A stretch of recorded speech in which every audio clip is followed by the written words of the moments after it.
allergies in children can result in some unhappy faces come Halloween, with some parents forced to take candy away that could trigger allergic reactions.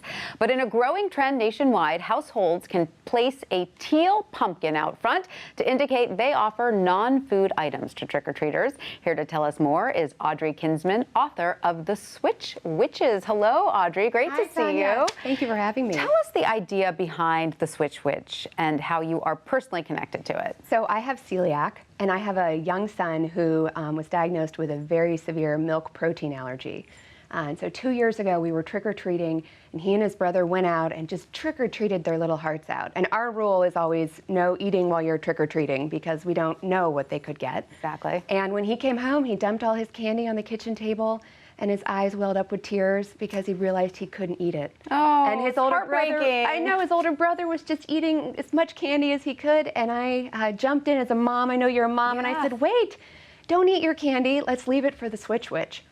And he looked at me and he said, the who? And I said, the Switch. So you came up with the idea just like that? The concept's been around for a long time. And that night, I just invoked a solution, right? We had to solve this problem. But the thing that was interesting was that his older brother, who has no allergies, said, can I leave my candy for the Switch Witch? I said, absolutely. And the next day, I was looking on Amazon and online. I said, who's done this? And it's never really been done. So the idea is you leave the candy out overnight.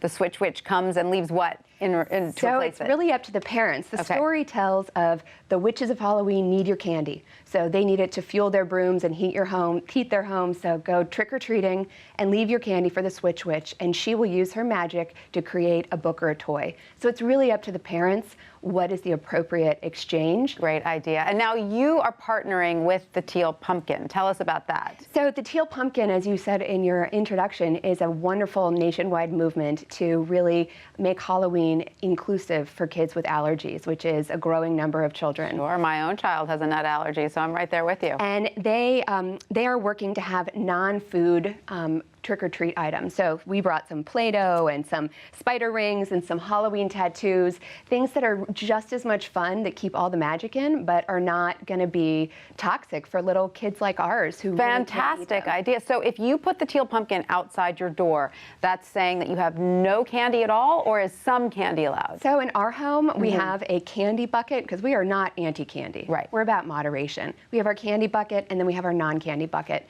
And so for kids with allergies, they can opt in to the non-candy treats, which are readily available. But it's important to try to make those as allergy-free as possible. What are some candies out there that seem to be the most acceptable? Oh, you know, it's such a hard question. It's hard, right?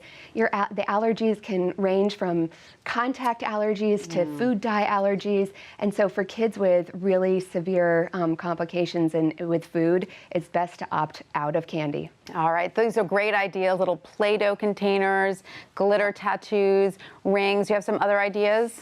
Yeah, well, they're all in you can find all of these are available at Target nationwide, and at pretty much any dollar store you can get a lot of great non-candy Halloween treats. And the Switch Witch is available at Target? Yes, so this is our second year in the market. We are at Target stores nationwide and at Target online. And once you have the candy, another thing we've tried to help parents solve is, what do you do with it?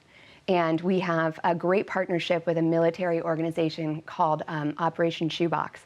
And they will help, they will collect candy, and we have drop-off locations in pretty much every city around the country. Great idea, because even kids who have no allergies whatsoever, you don't want them eating too much of that candy, right? It's amazing, yeah. So Audrey, which communities can you point to right now nationwide that have a significant number of Teal Pumpkins? Do you know of any? You know, the movement started with this organization called the Food Allergy Research and Education, which we are partnering with on their walks across the country right now. So they're scattered? They're scattered. Okay. It's all over the country. Right. And I think it's really started the dialogue around how do we keep the magic in Halloween without all the candy? And even for parents who have kids without food allergies, you know, moderation's really important, and it's turning into a problem for the rise in type 2 diabetes and child obesity.